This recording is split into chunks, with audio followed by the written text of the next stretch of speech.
This gathering would give an opportunity to hear, to think, and to discuss together the significant change taking place in the Middle East.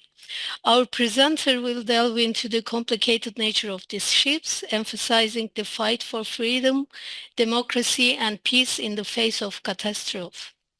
In our program today, we have three esteemed speakers with us, as David presented them. Dear Jeremy Corbyn, dear Salih Muslim, and dear Debbie Bookchin is with us. Now, without further ado, please join me in giving a warm welcome to our first speaker, Jeremy Corbyn, a statesman and lifelong advocate for social justice, equality, and peace. Floor is yours, Jeremy. Thank you very much, and thank you for that very kind introduction. I will be brief because it's more important that we get lots of different opinions and information coming into this meeting this evening.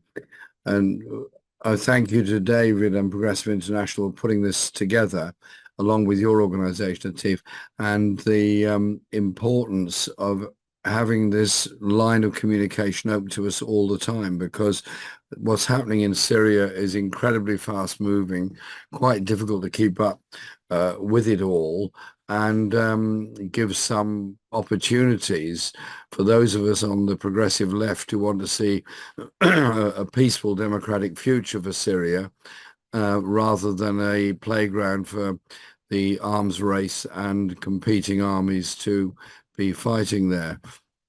The first thing to remember is the issue of the Turkish army and its presence in the north, and its fighting against the Kurdish people that have attempted to develop a Kurdish enclave in the north, which would be a secure base for Kurdish people.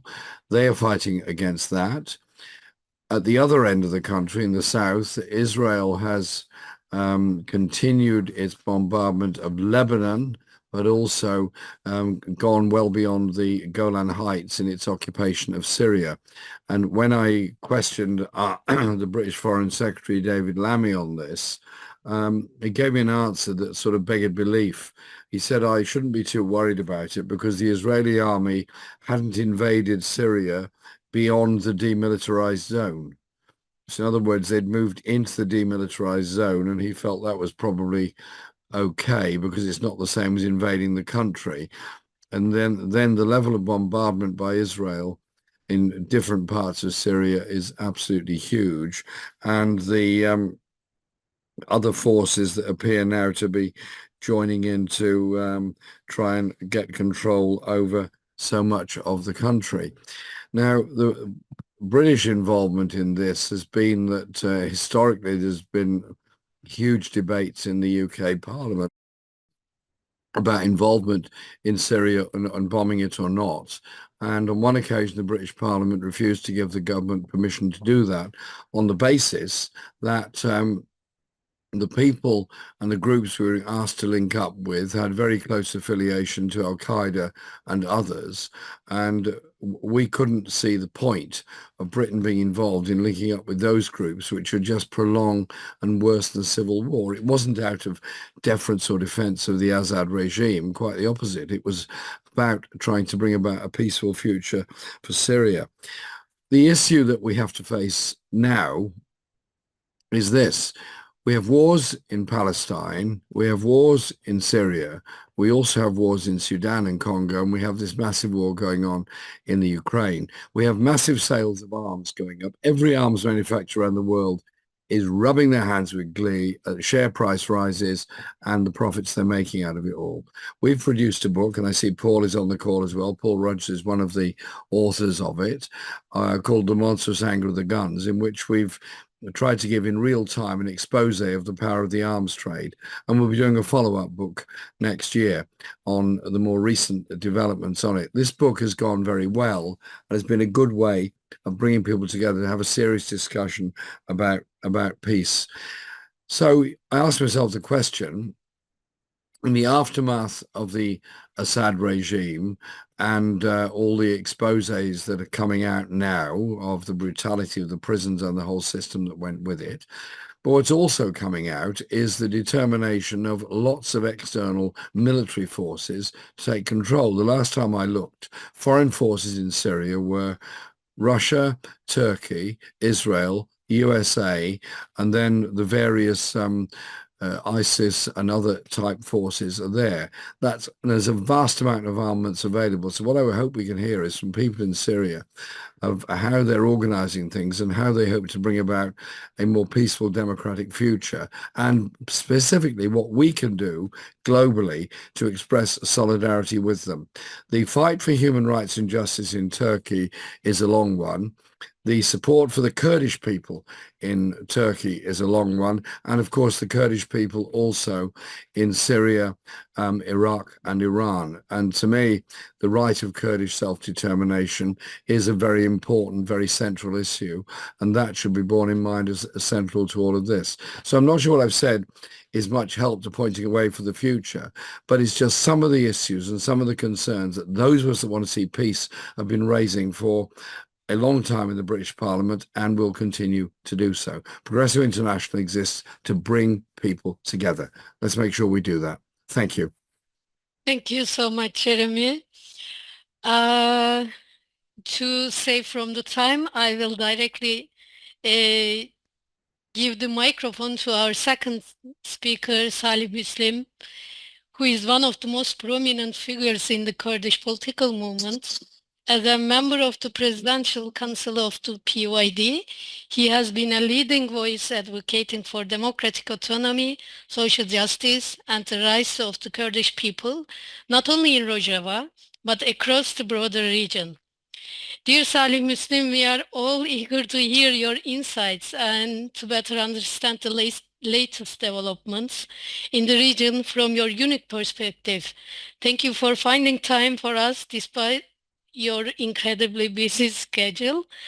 And now the microphone is yours. Hi to everybody. Hello to all the followers. And I would like to thank you to give me this opportunity to talk to all our friends, our people, which they are following us. Actually, what's going on in our region, in the Syria, it's with the lines of the creating a new design in the Middle East. So it started about 20 years ago and it's continuing now. Some of them, they are what they have said is a third war because of this fighting going on, because in Syria is the heart of the Middle East, and Middle East is they have interested, I mean, all the sides, all the countries and all the powers in the world, they are interested in the Middle East. And so it's about Syria. And all of them, they have powers here. I mean, we have Russians, we have Americans, we have from Europe, European countries, international coalition, other than the local, I mean, forces just like Turkey and Iran and the others. So everybody is here. And this is the why we are saying it's the Third World War. The point is this fighting, this war going on, I mean, all the sides, each one is doing it for their interests. Some of them, they are for pipelines, for the energy ways, and some of them, they are looking for occupying and their dreams of the expansionists. But our Kurdish case, especially in Rojava, we are just, I mean, trying to live within all this completion. We are trying to be existed, I mean, for our existence. We are here, it's our land, and we are here, and we have nothing to do other than to defend ourselves. And that's what we are trying to do now. Actually, we started to struggle against the regime since 2004, which was a Kamishlo uprising. And since then, we were in struggle with the regime, I mean, till now.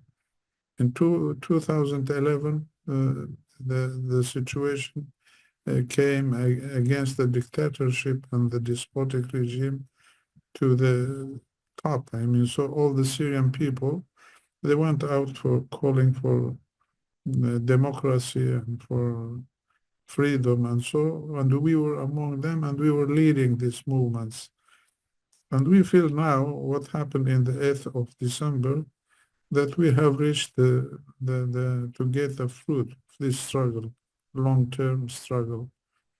But the problem is something a little bit, maybe we are facing a different situation.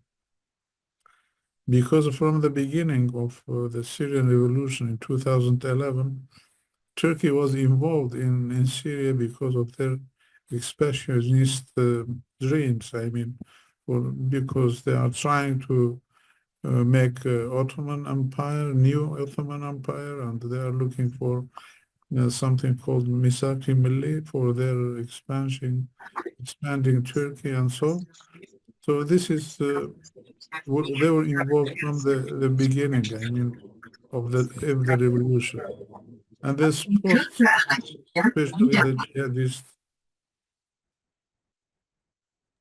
especially the jihadist groups and the others. So they in Syria. And they were preventing any solution or any meeting between the Syrians to reach solving, I mean, the Syrian issue. Especially, I mean, 2015 till now, there was a resolution for, I mean, for the Syrian issue called 2254 by the United Nations. But Turkey is obstacling it. And also the regime, they don't want it until now. So they were supporting some groups, especially the jihadist groups, and including Daesh, ISIS. So the fighting was going, that's right. But during this period, we were able to organize our people and ourselves and make a structure in our areas called self-determination. I mean, democratic administration area. We have our institutions. We have even a social contract, which is like constitution for our people. And we are defending our areas. We liberated our areas from Daesh. We didn't fight the other powers at all. So from ISIS, not from the others. It's about maybe 10 years we are managing to live together, which we are living the Kurdish people, the Arabs, the Syrians, I mean all the diversities living together in one place. So this is what, that was our aim. And I think we succeeded for this model, which this model could be expanded to be a model for this, the model for Syria, future Syria, and democratic model for democratizing Syria, all Syria. And suddenly what we see is something different, because those jihadist groups supported by Turkey, which there are main groups, two main groups. One of them is HTS, which they reached to Damascus, and the other one is SNA, the Syrian National Army, which is supported and directed and used by Turkey. Turkey has used them in many places. I mean, in Libya, in Somalis, in Azerbaijan, and now they are pushing them to our areas to eradicate the Kurdish people. So the situation now and the fighting going on, I mean, we were happy, very happy with the Syrian people, because our efforts, I mean, since and our struggle for 20 years reached the the fruits, give the fruits in the 8th of December by collapsing the dictatorship in Damascus. But the Turkey didn't allow us to celebrate it. They invaded in the same times in the Kurdish area, and what they have done to north of Aleppo in the Shahba area are just the same things which ISIS were doing, killing the people, burning them, slaughtering them, so and then they expanded to Al-Manbij, and the fighting went in Manbij, and now, till now, is the fighting going on. And of course, I mean, they would like to invade also the Kobani area, which is a symbol for struggle against Daesh, against jihadism. So they are trying to invade Kobani and occupy it, as they have done for Afrin and Serikani and so. And we are resisting now. And today, there was a very, very strong attacks on the Tishrin Dam, which is in the border of Kobani, and the bridge called Karakozak. There are a lot of people killed, and of course, we have martyrs from our sides. And Turkey is threatening that they are going to occupy Kobani, and the Kobani will resist. And this is maybe, by this I can call all the people and friends of Kobani and freedom and democracy to save Kobani really against this brutals going on here. So we have explained, I mean, maybe for the HTS, we have said our management, our administration in this area, we have announced that we would like to manage, I mean, the things together with the Syrian new regime. And we are ready for discussions and for the dialogue, how to manage the things in Syria. And we are ready for that. But till now, we haven't received any answer. We know, I mean, because the day after they reached to Damascus, there was a Turkish military agency's director and with the foreign minister, they were in Damascus. And the first thing maybe they have told them not to have any agreement with the Kurdish people or with the administration because it's not accepted by them. So we are afraid of that. Otherwise, I mean, the Syrian, if leave us to live together, we can manage the peace and the political solution for Syria. But Turkey is not allowing. It's very brutality. I mean, atrocities in everywhere, and they are sending those mercenaries, I mean, from this SNA to our areas, and we have to defend ourselves. We have no other choice, I mean, other than defend. The others, I mean, just maybe recently, the international coalition was, I mean, mediating, I mean, between us and them and telling them, and they made ceasefire and so on. We accepted ceasefire agreement, but Turkey doesn't obey. They don't implement any ceasefire. They are insisting on fighting and killing our people. And even I don't know how they will move. I mean, the Americans are in the middle trying to mediate, but till now we didn't have, I mean, the attacks didn't stop, and those mercenaries still are attacking our places, and we are defending ourselves. As I mentioned, I mean, we are ready to discuss with the new government in Damascus to find the solution by dialogue, by discussing all the problems for Syria. So that's I can tell you now, and if you have any questions, I will be answering it. Thank you very much. Thank you, dear Salih Muslim. I'm sure our participants have some questions for that.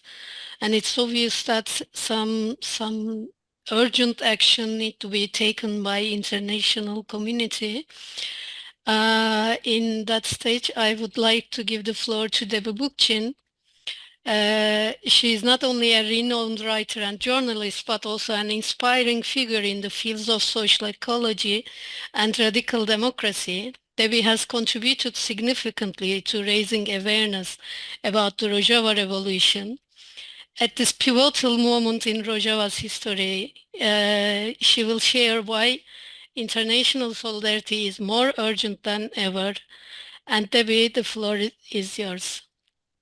Thank you so much, Latife, and to the sponsors of this briefing, the great people at the European Forum for Peace, for Freedom and Peace, and of course, Progressive International. It's really an honor to be here with all of you, especially with my great friend Salih and of course with Jeremy Corbyn, who was so deeply admired by another dear friend of mine, the late David Graeber, who we all miss. And also thank you, of course, to the translators and everybody listening today.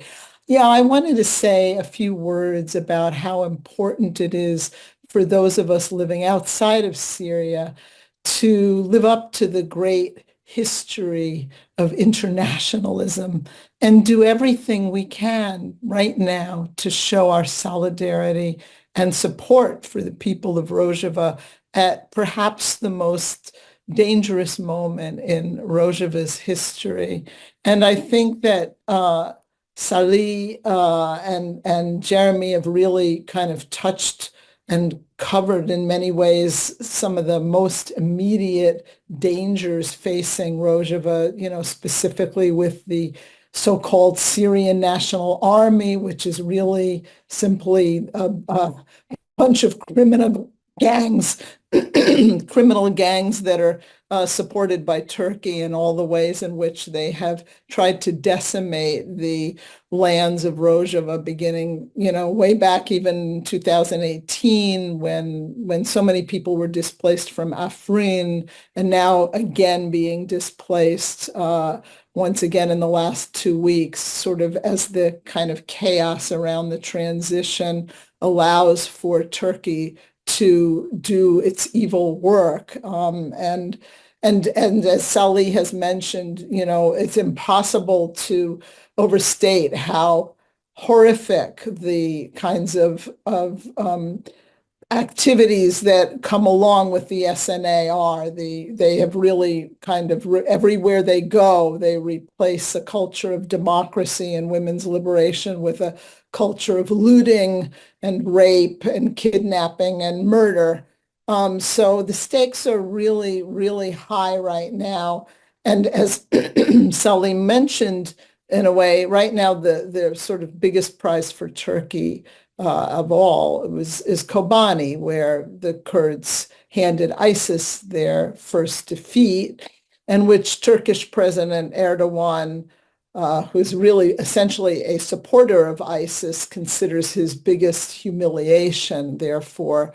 So I just wanted to say that as we consider why it's so important to show solidarity with Rojava right now, I wanted to just sort of remind people of 2 or 3 things.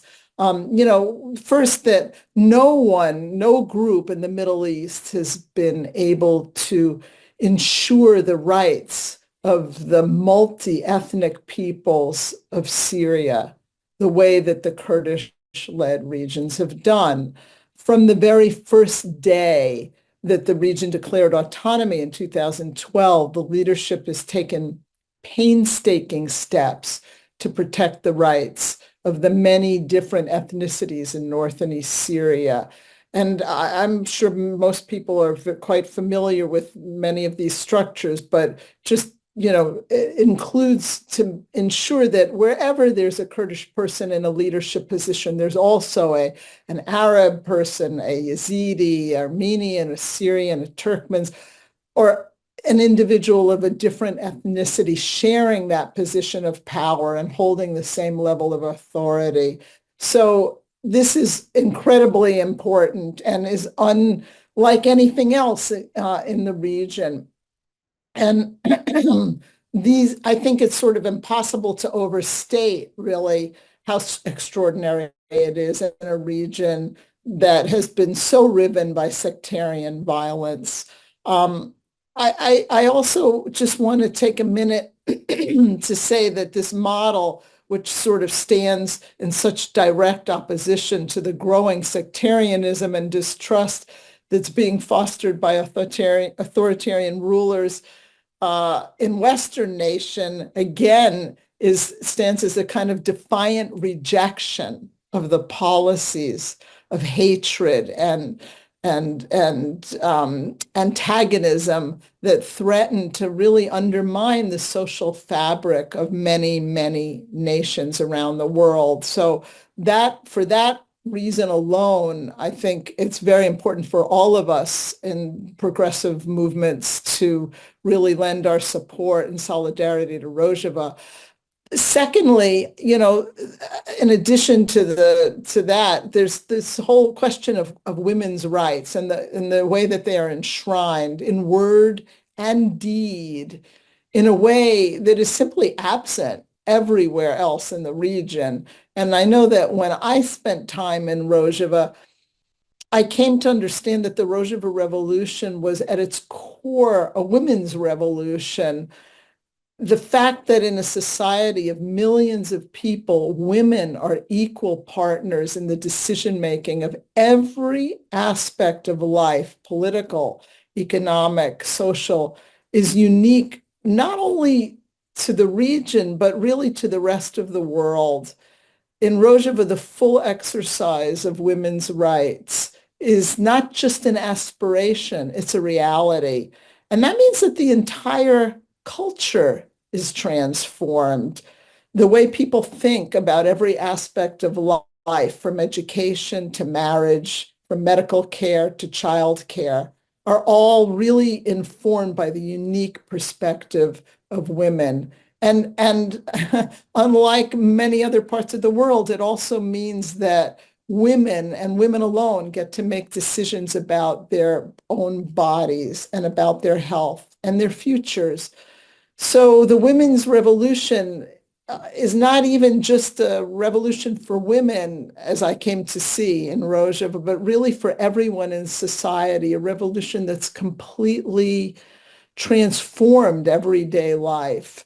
And again, I think it's impossible to overstate how unique this is, especially at a time when women's rights are under assault all over the world, including in places like the United States, where we thought we had really won those rights 50 years ago, and where we instead today see men telling women what they can and can't do with their own bodies.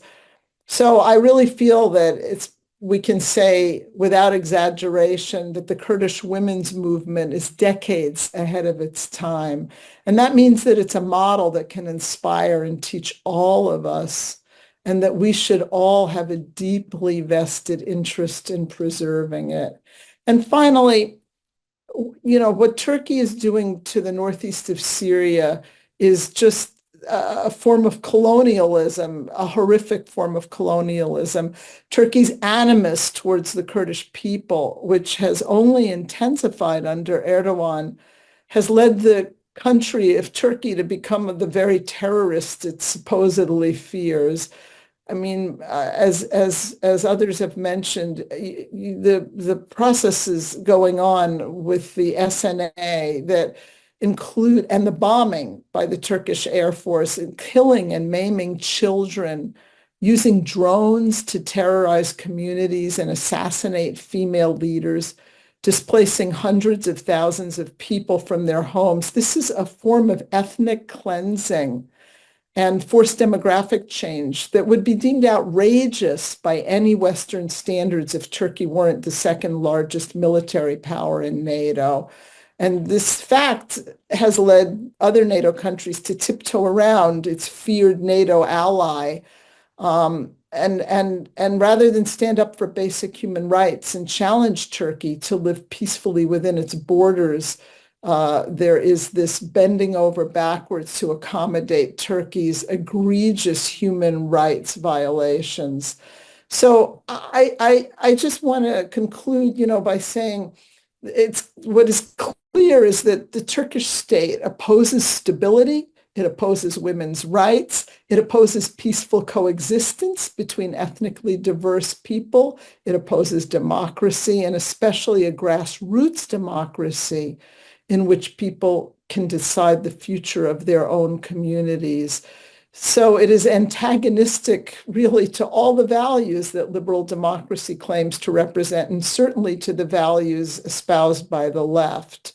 And as for HTS, there are no guarantees that HTS will do any better in preserving women's rights, given its history and allegiance to Sharia law. And indeed, the history would indicate the opposite. As a direct descendant of Nusra Front and before that Al-Qaeda, there's really every reason to believe that once installed in full power, HTS leadership will turn its back on women, just as the Taliban did in Afghanistan. So I would say for these reasons, it's imperative that all of us act with haste to support the Rojava revolution. And I say this especially to people who consider themselves supporters of women's rights. There's many, many ways to show solidarity, but for those living in the United States, one of the most important things that must happen right now is to call our representatives and demand that they support a bipartisan bill being prepared by Senators Lindsey Graham and Chris Van Hollen that would sanction Erdogan and other senior Turkish officials as well, and that would also prohibit further military assistance to Turkey if Turkey doesn't immediately agree to a ceasefire plan. This is absolutely critical right now. This is something that is being discussed right now this week in Washington, and also to make our leaders understand that the Trump administration has to abide by these kinds of sanctions.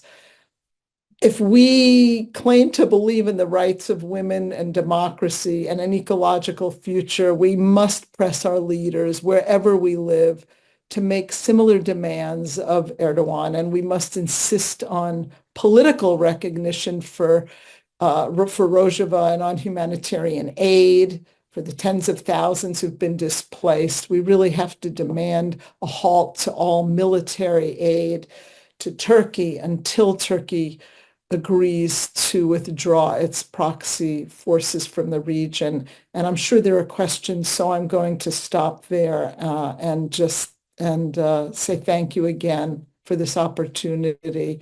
And I look forward to hearing what other people have to say. Thank you, Devi. Thank you for this really powerful voice and presentation.